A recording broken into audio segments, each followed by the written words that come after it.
Olá pessoal, aqui é o Velgas, hoje é dia 13 de maio de 2025. Comboio russo que transportava munição é destruído. Caça Su-27 da Ucrânia bombardeia russos. Quero convidá-los, inscrevam-se no canal, deem um like, compartilhem com as suas redes sociais e façam seus comentários. O que você vê aqui é muito importante porque é somente a verdade.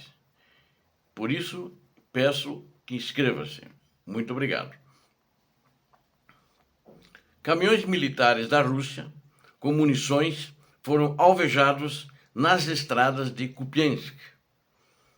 Unidades de reconhecimento aéreo da 43ª Brigada das Forças Armadas Ucranianas, Brigada de número 43, detectaram e alvejaram uma coluna de caminhões militares do exército russo e equipados com dispositivos antidrone na região de Kharkiv, especificamente próximo a Kupiansk.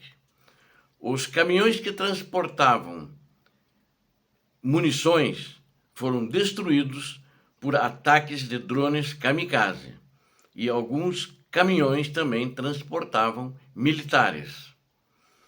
Os soldados russos nos veículos tentaram escapar, desmontando das viaturas.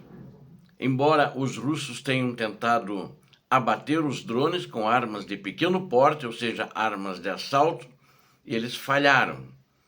E os projéteis disparados pelos drones e os golpes dos drones kamikaze não permitissem que os soldados russos em fuga escapassem. As explosões que aconteceram nas viaturas militares que estavam carregando as munições foram muito grandes. Podia ouvir-se em toda a região. Mais uma perda muito grande para a Rússia nessa guerra em que ela invadiu a Ucrânia criminosamente. E essa munição estava sendo conduzida para ser usada no teatro de operações contra a Ucrânia. Enquanto isso, um caça Su-27 ucraniano, ele bombardeou áreas onde os russos estavam reunidos. Ele lançou bombas GBU-39 contra as forças russas. Ele atacou uma área onde os soldados do exército russo estavam concentrados. Os invasores russos, que ocupavam uma grande área e várias edificações, eles foram atingidos e, como resultado, os prédios foram explodidos e os soldados de ocupação russos foram mortos. É importante ressaltar que, recentemente, a aviação ucraniana ela tem atacado cada vez mais posições, depósitos de munição e quartéis generais dos soldados do exército da Rússia, tanto nos territórios ocupados, como também nas regiões fronteiriças da Rússia, inclusive dentro da própria Rússia. Não tão na fronteira, mas um pouco mais à retaguarda. E como resultado desses ataques, realizados principalmente com bombas aéreas de fabricação americana e francesa, um grande número de soldados e equipamentos do exército da Rússia têm sido diariamente destruídos por esses ataques ucranianos. Essas posições, eu me esqueci de dizer, que foram atacadas, eram na região de Donetsk, na frente de combate, nas diversas frentes de combate na região de Donetsk. O cessar-fogo, segundo uma entrevista que foi levada a cabo pelo Kyiv Post, uma jornalista, ela esteve em Pokrovsk falando, entrevistando desde o comandante do regimento até os soldados que estão envolvidos nas operações de defesa da linha de frente de Pokrovsk. E eles riram da ideia de que alguém acreditasse na promessa de cessar fogo do ditador da Rússia. No dia da vitória, a luta nunca parou e os médicos nunca tiveram descanso, responderam os entrevistados. É uma entrevista que eu vou aqui retratar para vocês, né, mostrar para vocês, feita por uma jornalista americana chamada Katy Livingstone. E ela fez isso, foi contratada para fazer essa entrevista para o jornal ucraniano The Kyiv Post. Então, os soldados do 1º Regimento de Assalto, eles que ficam na linha de frente, eles que fazem a defesa, o primeiro choque quando as tropas russas chegam próximos, é eles que estão defendendo na região de Pokrovsk.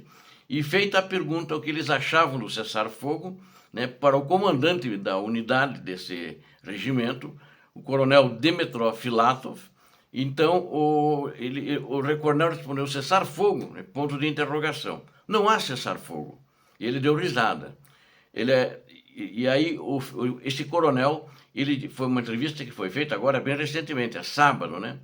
Ele disse que estava ciente do suposto cessar-fogo unilateral convocado para os dias 8 a 10 de maio pelo ditador russo Vladimir Putin, na semana passada, essa semana que passou, onde ele queria comemorar com seus convidados, ele e o Putin, o Convescote e a parada militar, né?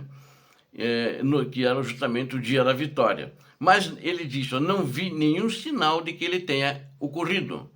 Apesar de ter ouvido falar desse cessar-fogo, continuamos lutando contra as tentativas russas de avançar e atacar as nossas posições.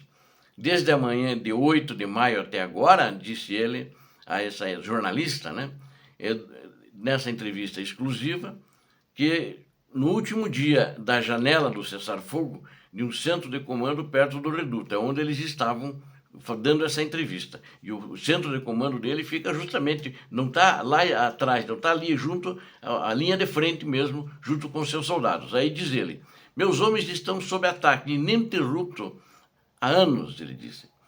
Filatov, o coronel, né, ele foi promovido a comandante do regimento, porque seu batalhão foi promovido a regimento. Era um batalhão, promoveram a regimento e agregaram mais 3 batalhões para ele. E ele passou a ser comandante do regimento. E agora ele supervisiona centenas de soldados em uma das áreas mais perigosas da linha de frente, que é justamente a região ali de Pokrovsk, defender aquelas posições.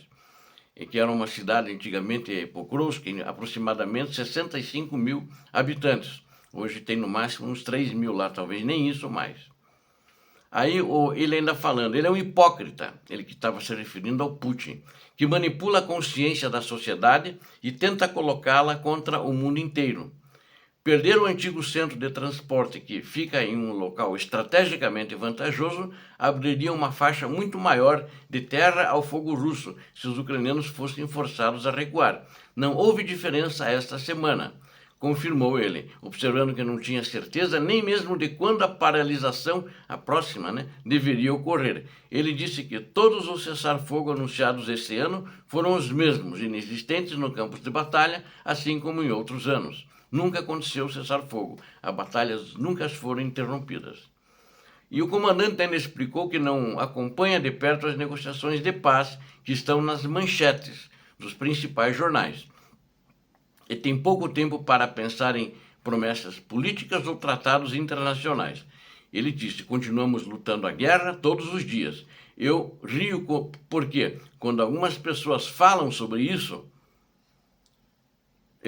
e fica claro que acreditam que isso realmente vai acontecer, como o presidente prometeu. É engraçado para mim, porque ele ainda é visto como um presidente, não como um ditador. Ele estava se referindo ao Putin, mas ele é um hipócrita que manipula a consciência da sociedade e tenta colocá-la contra o mundo inteiro. Ela ouviu também soldados, né, desse regimento, do 1º Regimento de Assalto, que tem a mesma ideia do comandante, do coronel comandante, apesar de que ela não ouviu-os na mesma hora. O comandante não assistiu à entrevista dos soldados e vice-versa.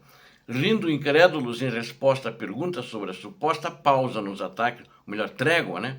dos ataques de Putin, alguns soldados disseram que nem sabia que havia um cessar-fogo, esse anterior aí que houve, né? E deram risada. Restos de um ataque mortal com mísseis, antes de permaneceram, eles mostraram para a jornalista que estavam ali jogados ali no chão, ali, esses destroços dos mísseis. E reportando das regiões de Donetsk e Dnipropetrovsk, durante o chamado cessar-fogo, essa repórter ela confirmou que mais de uma dúzia de soldados na área disseram não houve nenhuma parada perceptível nas hostilidades durante aquele período de 8 a 10 de maio. O fogo de artilharia distante, enquanto ela fazia entrevista, ecoava regularmente pela região. Mesmo a mais de 20 quilômetros, ela podia ouvir esse fogo de artilharia. No domingo, também, que é o domingo passado, né? A comandante médica-chefe do regimento, Olena, disse que também recebeu tropas feridas, como de costume, durante todo o período, inclusive da suposta trégua que não houve. Enquanto ela descrevia o tratamento de ferimentos causados pelos estilhaços e traumas, ainda as duas maiores causas de ferimento nessa guerra. Ou seja, na Ucrânia, o exército não acredita, os militares, em cessar-fogo e não acreditam no ditador da Rússia. Enquanto isso, ontem, desde de madrugada, as primeiras horas, até o fim do dia de ontem, aconteceram 133 confrontos em todo o teatro de operações, e que foi dia 12 de maio, né? E desses 133 combates, 50 aconteceram na região de Pokrovsk. E também os russos lançaram 45 ataques aéreos, lançaram 79 bombas guiadas e também, além disso, usaram 1.140 drones kamikaze para atacar posições ucranianas, vilas e cidades nas adjacências do teatro, da linha de frente ali, da linha de contato. E também realizaram aproximadamente 3.900 ataques às posições das tropas ucranianas. Obrigado a vocês que assistiram este vídeo, conto com vocês, inscrevam-se no canal, deem um like, compartilhem com as suas redes sociais, façam os seus comentários. Deus abençoe a vocês, Deus abençoe a Ucrânia, Deus abençoe o Brasil. Paz e bem, paz para toda a humanidade.